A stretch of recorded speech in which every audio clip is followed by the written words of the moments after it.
Тодор Александров е долгогодишен член на Централниот комитет на внатрешната македонска револуционерна организација и нејзин најистакнат водач и авторитет.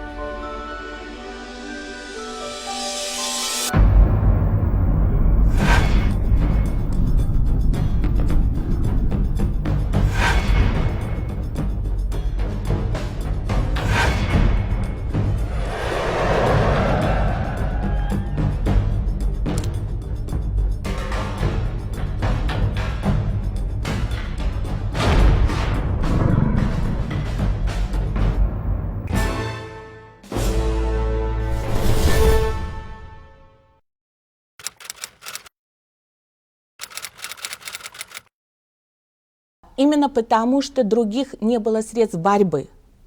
Не существовало других средств борьбы. Террор считался один из наиболее эффективных, индивидуальный террор, подчеркиваю, индивидуальный террор. И можете себе представить, что человеколюбивый Лев Толстой оправдывал индивидуальный террор. Наш писатель, который имел интервью с Львом Толстым, надеялся, что он будет осуждать акты индивидуального террора. Но в разговоре с Львом Толстым он понял, что Лев Толстой воодушевляется мужеством и храбростью террористов. Террор индивидуальный считался в то время нормой. Это теперь мы изменили свое представление. Во дводецениската револуционерна и лидерска дејност, името на Тодор Александров стана синоним на ВМРО и главен организатор и душа на организацијата. Кога се пееше песната "Мој бабо, стара бабо", познато за Тодор Александров, и споменувајќи го кој војвода беше бабо, во песната се споменува Тодор Александров како војува, но како и од Македонија ќе создаде автономија. Неговите апели, неговите залагања беа за создавање на, како што реков, правоослободување на Македонија и создавање на самостојна, независна, автономна Македонија, или Македонија да биде како посебна политичка единица, рамноправна или во рамките на Југославија, или во рамките на Балканската федерација. Вториот ден после одбележувањето на тие собитија, веќе полицијата, службата за државна безбедност ги собираше луѓето на кои сум свидетел јас и бараше оче зошто се пела песната на Тодор Александров и којата автономија. Затоа што политиката беше така поставена да се гледа само на една Југославија единствена, да се создава една нација. Се пеат песни и до ден денеска е позната таа песната за Тодор Александров и таа се пее во цела Вардарска Македонија, се пее дури и во Битолски, во Кичевски, во териториите каде што никогаш не стапнал Тодор Александров, меѓутоа песната за војводата Александров се пее.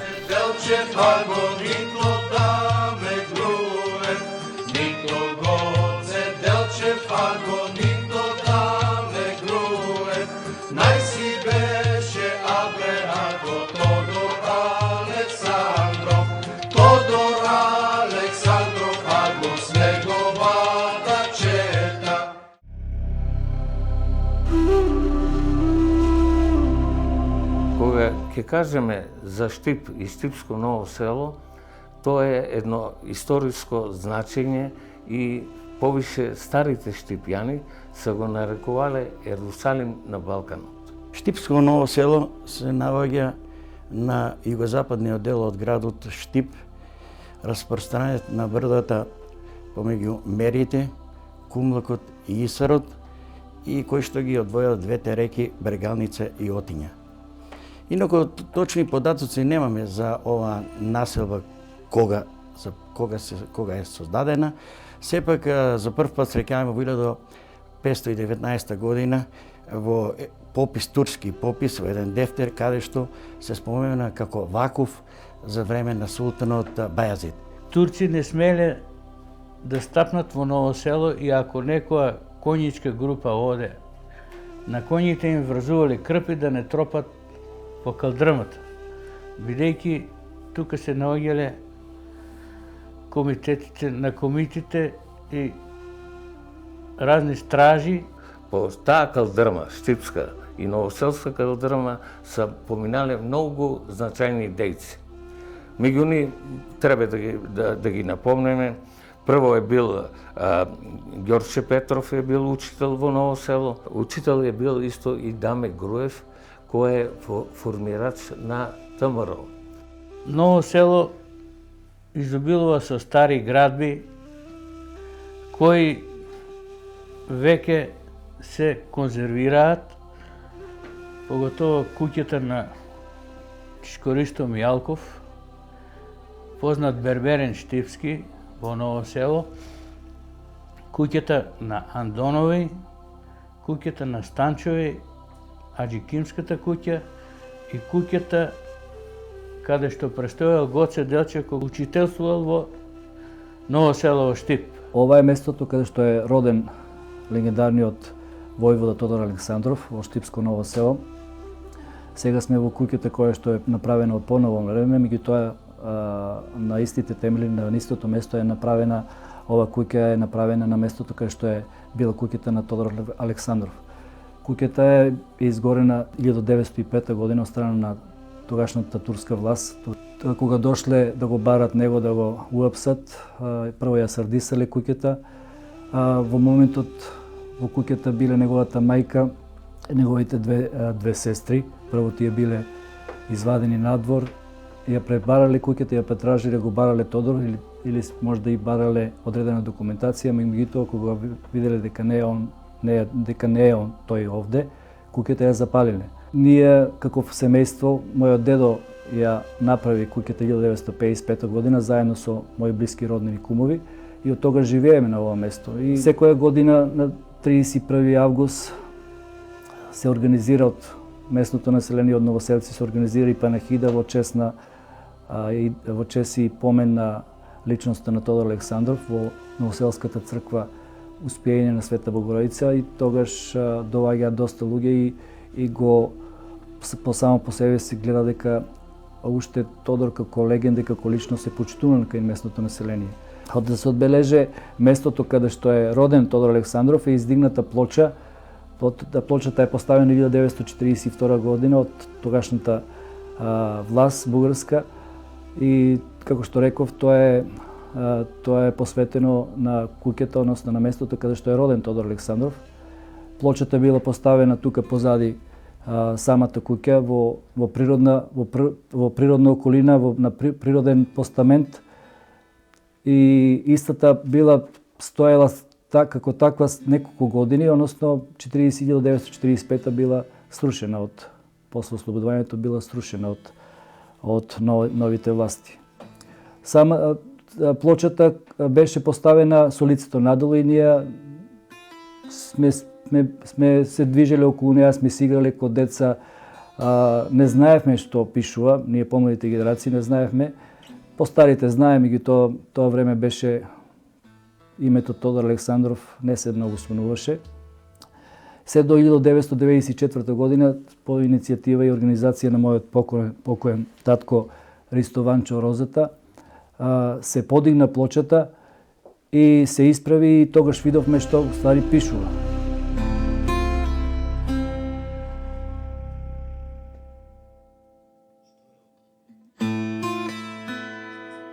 Тодор Александров. Роден на 4 март 1871 година во Новосело, Штип. Од родители татко Александар Попорушев и мајка Марија Хаджијанева и двајцата од Штип. Неговиот татко ја напуштил семејната традиција и наместо да стане свештеник, станал учител, а подоцна и талентиран музичар, композитор и писател.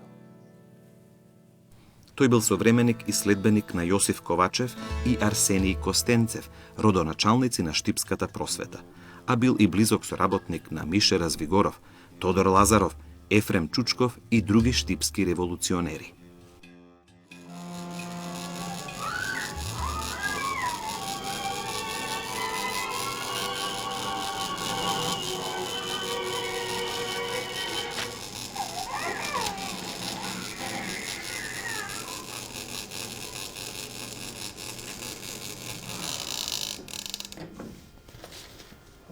Тодор Александров имал 6 сестри. Сите се здобиле со потребното образование, завршувајќи ја гимназијата во Солун, а потоа работеле како учителки во разни краеви во Македонија. А во 1894 година, кога во Штип престојувале Гоце Делчев и Даме Груев, кога биле учители во Штипската прогимназија, Тодор Александров уште како мал бил сведок на нивното дружење со татко му и не само нивното, туку и на повеќе војводи од тој округ, како што се Мише Развигоров, Ефрем Чучков, Тодор Лазаров и други.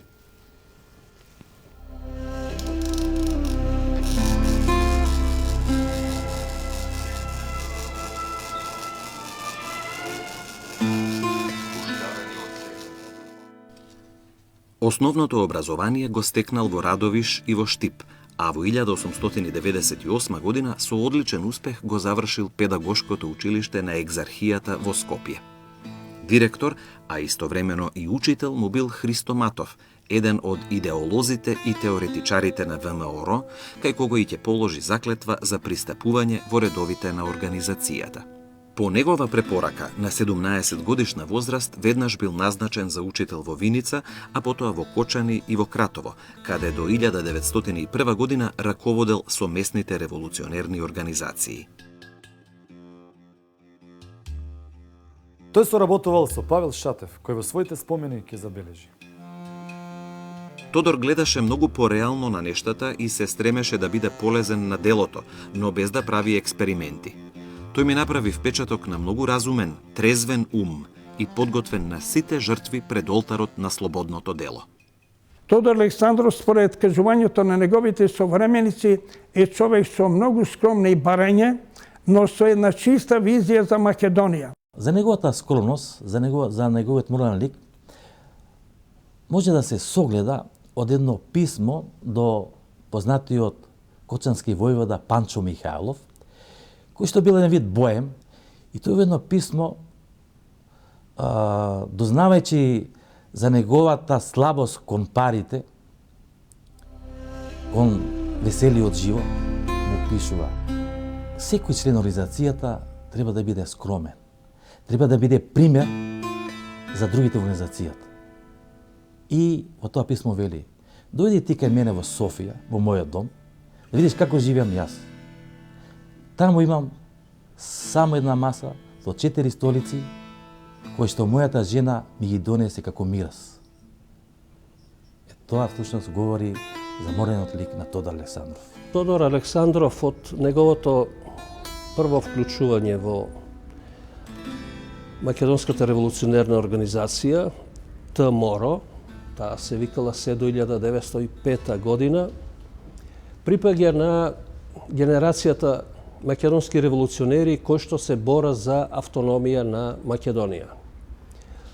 Тој се до 1903 година е паралелно присутен во Македонската револуционерна организација како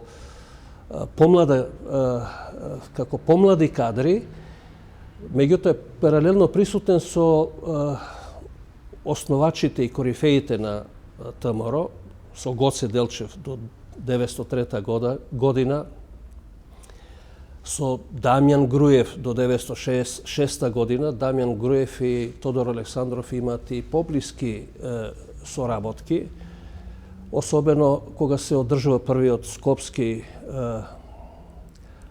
конгрес, окружен конгрес, пред одржувањето на општиот конгрес. Тие се запознаваат. Александров е секретар на тој окружен конгрес.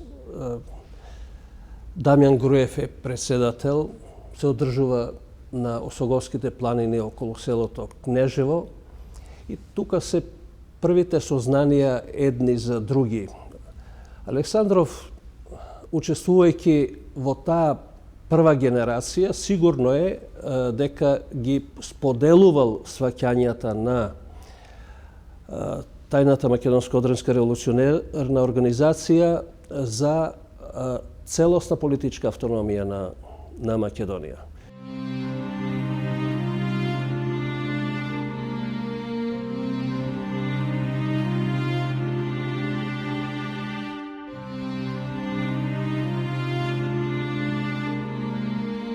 Појавата на Тодор Александров во организацијата најпластично ја забележал великанот на организацијата Даме Груев со зборовите. Во организацијата влегуваат нови, свежи сили кои што ќе ги надминат своите учители. Но јас ќе го издвојам името на само еден од нив, а тоа е Тодор Александров. Да, слабото даскалче. На изглед, никој не би се посомневал дека во таа женствена надворешност се крие револуционер по душа. Одличен организатор со цврст карактер и челична волја. Скромен, разумен и тактичен, познавајќи ја одблиску народната душа и болка, тој доминира над народните маси. Строг, пред се кон себе си, тој е роден за народен водач. А за споредувањето со Груев, тој во едно писмо ќе напише: Македонија навистина има дадено големи великани, но што сме ние во споредба со нив? Пред еден великан каков што е Даме Груев. Јас стојам мирно, ја чувствувам својата ништожност и се срамам од изнасилените преувеличени проценки за мојата досегашна дејност, особено за некакви мои големи способности и квалитети, какви што всушност не поседувам. Човек со просечен ум, но со донекаде силна волја и со навика да се посветам и да извршувам најсовесно и до крај едно славно дело, во чија исправност и корисност сум се убедил, јас можев со огромни надчовечки напори да сторам нешто за воздигање на македонското име, поради недостиг на дејци подготвени од мене за нашите тешки услови за борба.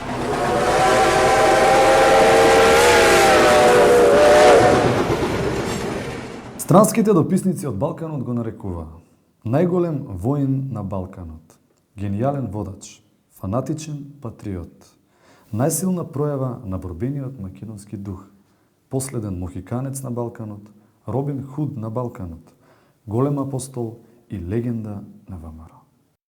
По наредба на Тодор Александров биле убивани министри, партиски лидери и политички противници на ВМРО.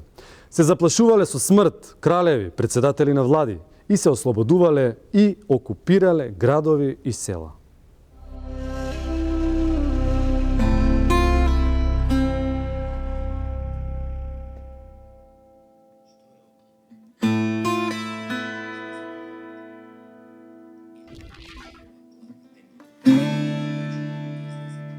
Во својата политичка програма за ослободување на Македонија, Тодор Александров соработуваше со крајно реакционерни буржоаски до прогресивно комунистички движења и партии и секогаш диктираше и поставуваше своји услови и барања.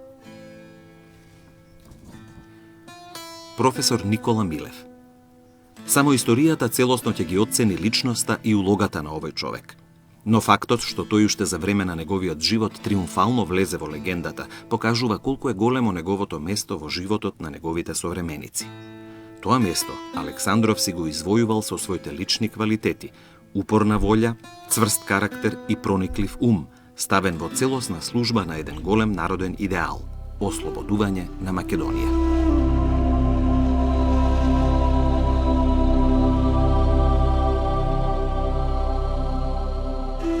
Ние сме народ што имаме своје место и во историјата, но имаме и свето право личностите од историјата да ги ставиме на вистинското место.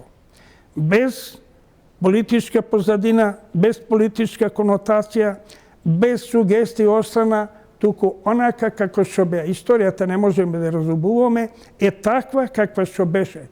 Я начала с того, и это самое важное. Тодор Александров есть организация. Тодор Александров есть македонское дело. Македонское дело – это значит Объединенная независимая Македония. Поэтому Тодор Александров, согласно, опять-таки, нравственным нормам и нормам морали того времени, считал, что все, что в интересах организации, необходимо реализовывать. А поскольку кто-то против его организации, значит, он должен быть ликвидирован, как тот, который мешает. Здесь мы касаемся еще индивидуальных черт Тодора Александрова. Александров – это цельная личность от начала и до конца. Это аскет, революционер, бесконечно преданный своему делу. В этом своем аскетизме и преданности он требовал такого же и от других. Для него не существовало слова «нет» и слова «невозможно». «Я служу». Это основное слово Тодору Александрову. «Я служу делу». Моя организация служит делу. И эта организация для него была превыше всего. Это первое. И второе. С его аскетизмом и с его преданностью связана другая черта его характера. Он не знал милосердия. Его жестокость отмечена еще русскими консулами в Македонии, которые говорят, появился какой-то молодой человек, который собирает налоги. Он эти налоги собирает немилосердно, проявляя страшную жестокость. Именно. Организация может жить только тогда, когда у нее есть денежные средства. Денежные средства – это прежде всего налоги с населения.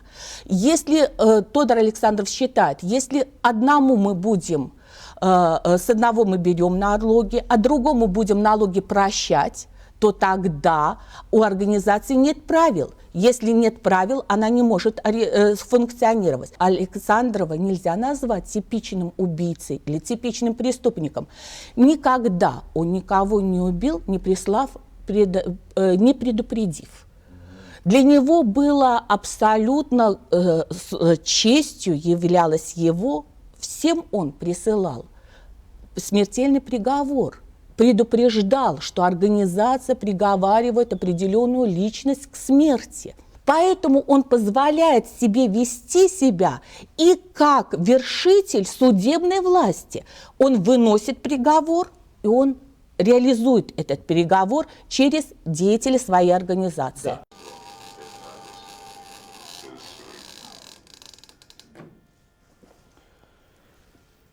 Со помошта на Тодор Александров бил пренесен дел од експлозивот кој бил употребен во познатите солунски атентати 1903 година.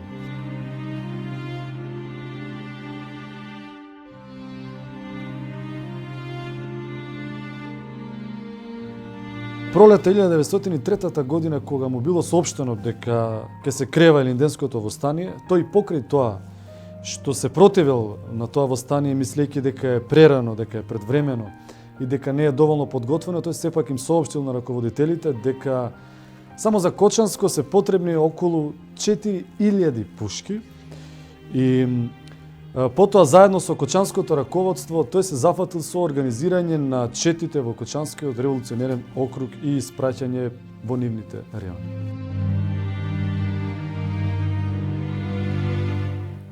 На 27 март 1903 година Тодор Александров бил уапсен од турските власти. При претресот во неговиот дом, турската полиција му нашла шифрирани писма и печатен правилник за четите. Во Скопје бил осуден на 5 години затвор и лежал 13 месеци во скопскиот Куршумлијан. Во април 1904 бил амнестиран и веднаш бил назначен за учител во Ново село, Штипско, каде како член на околиското раководно тело работел на обновувањето и изградувањето на Штипската револуционерна околија, заедно со Тодор Лазаров и Мише Развигоров. Во ноември истата година, заради ваквата негова организациона дејност, турските власти му забраниле да учителствува, а во обидот да биде уапсен во јануари 1905 станал нелегален, заминувајќи во четата на Миша Развигоров и станал нејзин секретар. Од тогаш почнува неговата кариера на професионален револуционер и со неговиот организаторски талент и неисцрпна енергија ќе се издигне до врвовите на ВМРО. Како нелегален деец, Тодор Александров бил делегат на првиот Скопски окружен револуционерен конгрес, кој се одржал од 16 до 22 јануари 1905 во село Кнежево, Кратовско. На конгресот тој бил избран за негов секретар. На конгресот присуствувале околу 60 делегати и околу 250 четници, кои ги придружувале делегатите и биле во нивна заштита, поделени на групи од по 30 до 40 души. Воодушевен од огромниот број делегати и четници на конгресот, Тодор Александров ќе забележи: Не можеше човек да се нагледа на тие здрави момчиња кои од вчерашната раја од 500 годишни робови револуционерната организација ги претвори во бестрашни борци за слобода и народно обединување. На Конгресот биле поставени основните начела на организацијата, зад кои застанал и Тодор Александров, а тие биле принципот на автономија, принципот на внатрешност, принципот на револуционерна борба, принципот на политичко-економска дејност и принципот на самостојност на организацијата. Како делегат на Штипската околија, Тодор Александров учествувал и во работата на вториот конгрес на Скопскиот револуционерен округ, одржан во јули 1906 година. На конгресот бил избран за секретар на привременото биро, а на негов предлог Конгресот усвоил заклучок за формирање на терористички групи на ВМРО, што ќе ја попречуваат дејноста на српската и на грчката пропаганда во Македонија, како и да ги заплашуваат турските чифликсајбии за да не ја продаваат земјата на македонските селани. Поради заболување од туберкулоза, за кратко време престојувал во Бургас, каде бил учител во учебната 1906-1907 година. Во 1907 повторно се вратил во Македонија и станал секретар на Кочанскиот околиски војвода Симеон Георгиев. Во ноември истата година, на третиот редовен конгрес на Скопскиот револуционерен округ е избран за окружен војвода. Под негово раководство Штипската револуционерна околија и воопшто Скопскиот револуционерен округ биле организирани на највисоко ниво. Во 1908 Тодор Александров влегува во раководството на ВМРО и започнува неговото брзо напредување. Имено по убиството на Борис Сарафов и Иван Гарванов во ноември 1907 Христо Матов го поставил за благајник на организацијата и станал негова десна рака. Од тогаш всушност почнува неговото брзо издигање во организацијата. За неговата работа во задграничното представништво на ВМРО, Христо Матов во своите спомени забележал: па и воопшто, Тодор Александров се покажа за деловна организациона работа како еден од најспособните луѓе што организацијата ги имала. За време на младотурската револуција, Тодор Александров, за разлика од другите војводи и дејци на ВМРО, се однесувал со известна недоверба. Не верувајќи во искреноста на младотурците, заедно со Ефрем Чучков, не ги разоружал и легализирал четите на Скопскиот револуционерен округ. Како што настаните понатаму се одвиваа, тој беше еден од ретките револуционери што сватија дека младотурците на Македонија нема да ја донесат слободата. Во улога на фактички раководител на ВМРО, Тодор Александров во пролетта 1910-та заминал со четата во Скопскиот револуционерен округ, ја обновил организацијата таму и со успех се борел против жестоката акција на младотурците за разоружувањето на четите, успевајќи да сочува голем дел од оружјето и да прибере големи парични средства за зајакнување на организацијата. Со спасеното оружје и со собраните пари на Скопскиот револуционерен округ, Тодор Александров им помогнал и на дејците од другите револуционерни окрузи за обновување и за засилување на организацијата таму. Тоа ќе биде и повод турските власти да ја уценат неговата глава со 4000 турски лири. Со ваквата негова организациона и теренска дејност, Тодор Александров се издигнал во централна фигура на македонското револуционерно движење. Во својата работа во раководството на ВМРО, Тодор Александров посебно внимание посветувал на пропагандата, како една од главните методи за успех на делото, издвојувајќи поголеми износи на средства за издавање на весници, брошури и книги, наменети за запознавање на европската јавност со неопходноста на македонската оружена борба. Во септември 1911 тој од касата на ВМРО го финансира издавањето на весникот Вардар. Во 1911 година Тодор Александров бил избран за член на Централниот комитет на ВМРО, заедно со Христо Чернопеев и Петар Чаулев, а Александар Протогеров како резервен член. Ова ново раководство на организацијата веднаш се зафатило со засилување и обновување на пропагандата, како и засилување на четничките акции за собирање средства за организацијата. Така тие почнале се повеќе да извршуваат бомбашки напади на териториите на Вардарска Македонија.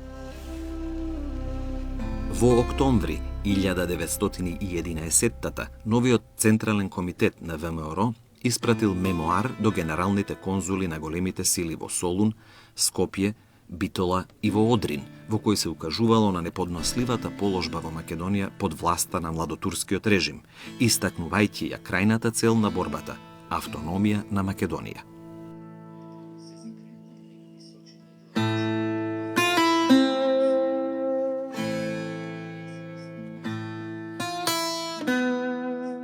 Во мемуарот Тодор Александров подвекот, внатрешната организација изјавува отворено и формално пред цивилизираниот и хуман свет дека и во иднина, како и во минатото, ќе се бори со сите средства со кои располага за постигнување на својата цел – автономија на Македонија. На Бугарија е јасно дека младотурскиот режим ќе крахира, затоа што ги предизвика сите народи, воведе терор државен и воен и над македонците, и над албанците, и над ерменците, например, и така натаму. И дека во таа насока треба да се обединат или требало да се обединат силите на организацијата која што ја сваќа македонската автономија како преодна фаза за припојување кон Бугарија со политика на бугарската влада, за да се постигне веднаш спојување на Македонија, обединување со Бугарија.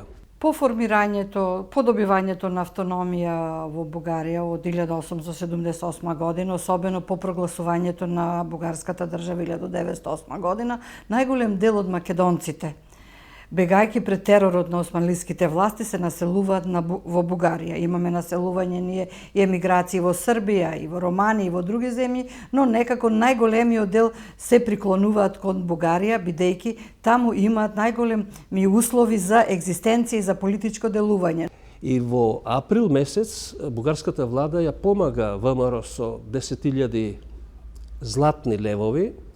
Александров оди надвор од Бугарија и купува оружје, ја наоружува, работи на наоружувањето на организацијата, се откажува од четничкото прашање кое што се интересира зошто се откажува од четничката револуционерна тактика и пракса и се определува, прифаќа создавање на мали групи. Тоа е во рамките на ова идеја на подготовка на Балканска војна и на надеж дека Македонија ќе се обедини со Бугарија со силата на бугарската армија. Во таа смисла Александров практично се определува за вршење на терористички акти против турските институции и против европскиот капитал со намера да се забрза почетокот на Балканските војни и со намера да се создаде основа каде што Бугарија ќе може да најде легитимен основ за војна против Турција. И тука има многу атентати кои што се вршат. Например, околу Солун, на пругата Солун-Битола, Солун-Скопје. Раководството на ВМРО, соочено со новата реалност и сложените безбедносни услови во Македонија, решило да ја промени тактиката. Големите вооружени чети биле намалени на 5 до 6 четници и имале задача да вршат диверзантски акции врз важни геостратегиски објекти на турската власт во Македонија. ВМРО посегнува кон еден нов начин на делување, а тоа е делување преку терористички акции да се вознемири европската и светска јавност со цел повторно се покрене македонското прашање, да се актуализира и да се стави на една маса за негово решавање како што се решава и националните прашања на другите балкански држави. На 27 ноември 1911 Централниот комитет на ВМРО издал декларација по повод атентатите, во која се критикувала Европа поради нејзиниот рамнодушен однос кон македонското прашање и се укажувало на европското јавно мислење дека ВМРО нема да ја остави Македонија незаштитена и дека организацијата нема да дозволи нејзино уништување. Во 1912-та, кога Македонија се наоѓала во предвечерието на Балканските војни, ВМРО била исправена пред нови предизвици. Во почетокот на 1912-та, Тодор Александров заминал во странство за да организира доставување на оружје и материјали неопходни за воените дејствија на организацијата. На 29. јуни 1912 тој упатил писмо до четите на ВМРО во Скопскиот револуционерен округ, во кое им наредил да ги засилат атентатите врз возови, мостови, градови и железнички пруги, подвлекувајќи дека само на тој начин може да се извојува автономијата на Македонија и Одринско. Во септември истата година, тој од името на Централниот комитет на ВМРО издал наредба нелегалните чети на организацијата да извршуваат диверзантски акции во тилот на турската војска како помош на балканските сојузнички војски. Пред почетокот на Првата Балканска војна, тој заедно со другиот член на Централниот комитет на ВМРО, Петар Чаулев, застанал на чело на вооружените чети на организацијата. ВМРО за време на Првата Балканска војна на територијата на Македонија имала мобилизирано вооружени чети и селска и градска милиција во бројност од околу 15.000 луѓе. Самостојните чети на ВМРО започнале да ослободуваат градови и села на целата етногеографска територија на Македонија и да воспоставуваат привремена власт пред да навлезат во нив сојузничките балкански војски. Четите на ВМРО во Кукушко и во Солунско, предводени од Тодор Александров, го ослободиле градот Кукуш и го предале на грчката војска. Потоа, навлегувајќи во Солунско, ослободиле повеќе населени места и влегле во Солун, каде што останале се до крајот на војната. И во другите делови на Македонија, вооружените чети на ВМРО учествувале или самостојно ослободиле голем број населени места. Во предвечерието на војната, ВМРО јасно и отворено декларирала дека ќе се бори против сите туѓи влијанија од надвор кои имале за цел да ја оттргнат организацијата од нејзината основна цел – автономија за Македонија и Одринско. Во Првата Балканска војна, четите на ВМРО зеле масовно учество на страната на сојузничките војски, со надеж дека балканските држави искрено ќе се заложат за ослободување на Македонија и нејзино конституирање во автономна или независна држава. Спротивставувајќи се на спорните зони на територијата на Македонија во договорите со сојузничките балкански држави, Централниот комитет на ВМРО во мај 1913 објавил декларација во која навремено и категорички изјавил дека ако македонското прашање не се реши така како што тој сака, нема да ја прекине својата револуционерна дејност и дека во виорот на борбата не ќе се двоуми да се послужи со сите средства за кои располага, без да води сметка за женевските и другите меѓународни конвенции. Балканските војни кои се воде во периодот 1912-1913 година всушност представуваат една единствена војна чија цел е поделба на територијата на Македонија, односно заграбување на територијата на Македонија и протерување на османлиите од Балканскиот полуостров. Балканските војни всушност е круна на една политика која се води од втората половина 19 век се до 13 година на балканските народи и држави за нивно завладување на Македонија. Притоа, во таа политика на нивно завладување врз Македонија, тие го докажува сопствениот историски легитимитет врз ова територија, делувајќи со пропаганди и со други средства и пред големите сили и во Македонија со цел да докажат дека во Македонија не живеат македонци, туку живеат некакви грци, славофони, јужносрбијанци или македонски, односно словенски бугари. Балканските војни представуваат најтрагична епизода во македонската историја, бидејќи една стопанска, економска, етничка целост беше разделена од соседните држави, а тоа, делови од Македонија, најголем дел припадна на Грција, околу 36 до 37.000 километри квадратни, и со Букурештскиот мировен договор, ова санкционирана поделба, всушност Грција доби најголемо територијално проширување, дел припадна на тогашното кралство Србија, а еден дел на царска Бугарија, која се разбира претендираше на целата територија на Македонија, а доби најмал дел од нејзината територија. Александров остро се изјаснил и против одлуките на Букурештскиот мировен договор во 1913 година. Впрочем, не само Александров, туку и другите македонски револуционери остро се спротивставиле на поделбата на Македонија со Букурештскиот мировен договор. За тоа сведочат и спомените на Симеон Радев, кој што е единствен македонец што учествувал како член на некоја од делегациите на Букурештскиот мировен договор. Симеон Радев, во позиција на бугарски дипломат, Во неговите спомени за Букурешкиот мировен договор известува дека Тодор Александров и неколку негови соборци во самото предвечерие на Букурешката мировна конференција дошле кај него и побарале тој да не оди како член на бугарската делегација таму и воопшто да не го потпишува Букурешкиот мировен договор. Значи, Александров бил остар противник против Букурешкиот мировен договор и поделбата на Македонија. Македонија е поделена и смислата на Букурешката мировна конференција е практично да се дефинираат нови граници на Балканот сообразно со резултатите на Втората Балканска војна.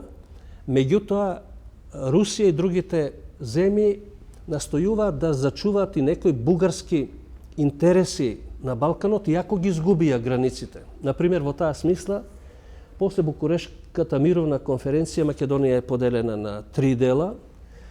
Бугарија го држи само Пиринскиот дел и од денешна Република Македонија ја држи Струмица и дел од Радовиш. Кај рудникот Дамјан е границата се до крајот на Првата светска војна. Сета друга територија на Република Македонија практично Бугарија ја губи. Претходно беше на релацијата Осоговските планини, Брегалница, Вардар, па цела источна Македонија ги губи и тоа станува дел на Србија. Катастрофата е комплетна. По завршувањето на Втората Балканска војна и по донесувањето на решенијата на Букурешкиот мировен договор, Тодор Александров од името на Централниот комитет на ВМРО веднаш објавил декларација во која на европската јавност и дал на знаење. Македонската внатрешна револуционерна организација со голема огорченост го пречека жестокото дело на Балканската мировна конференција. Револуционерната организација, која во момент на надеж го положи своето опробано оружје, повторно го зеде во раце и застана на сегашната и неизменета ситуација – автономија на Македонија. Во овој период, Тодор Александров и бугарскиот пратеник и обштественик Григо Василев, близок на ВМРО, направиле дипломатска обиколка на европските метрополи, со цел да го свртат вниманието на европската дипломатија за ревизија на Букурешкиот мировен договор, укажувајќи им дека распарчувањето на Македонија ќе доведе до нови балкански и европски судири. Агитирајќи за разрешување на македонското прашање, тие барале автономија за Македонија. Паралелно со дипломатските иницијативи, Тодор Александров работел на обновување на мрежата на ВМРО во Вардарска и во Егејска Македонија, под српска и грчка власт. Пред почетокот на Првата светска војна, Централниот комитет на ВМРО, уште во април 1914 остро реагирал со декларација дека Македонија е распарчена и дека е ставена во уште поголемо безизлезно робство под грци и срби. Во декларацијата, раководството на организацијата и дало на знаење на светската јавност дека и натаму ќе се бори за извојување автономија на Македонија и дека ќе се служи со сите средства на борба за постигнување на таквиот свој идеал. На 11 мај 1914 Тодор Александров се јавува како потписник на протестното писмо на Македоно-Одринското ополчение и емиграцијата во Бугарија, упатено до Едвард Греј, председател на Лондонската мировна конференција, до Васил Радославов, председател на владата на Бугарија и до амбасадорите на големите сили во Бугарија против заграбувањето на Македонија од бившите сојузници на Бугарија и против решението на Букурешкиот договор, барајќи од Европа и цивилизираниот свет автономија за Македонија.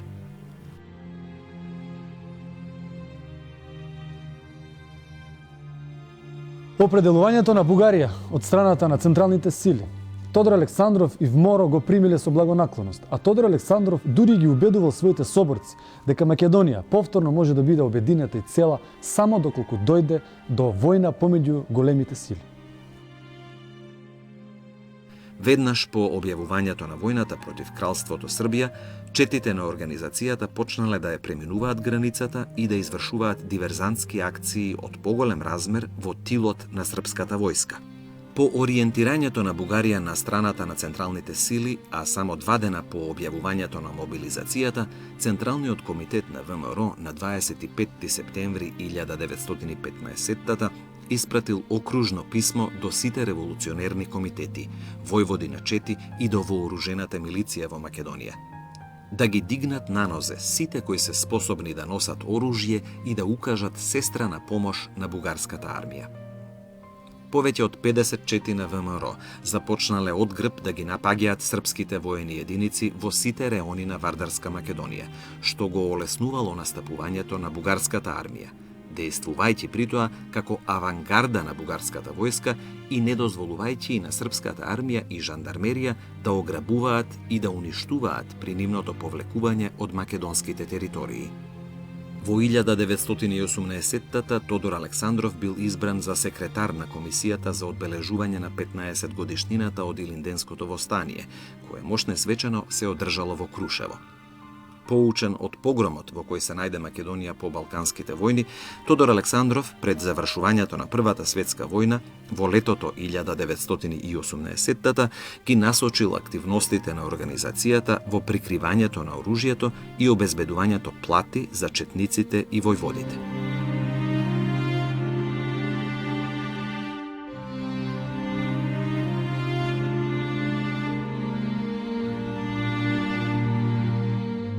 По завршувањето на Првата Балканска војна, Тодор Александров е еден од иницијаторите за издавање на неколку весници и брошури.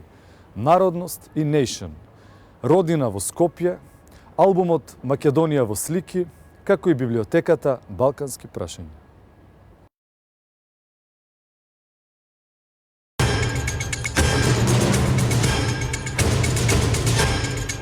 Префрлувањето на автономистичките чети во Вардарска Македонија било со цел да се оневозможи брзото консолидирање на режимот на кралството на србите, хрватите и словенците и да се сврти вниманието на европската јавност кон нерешеното македонско прашање.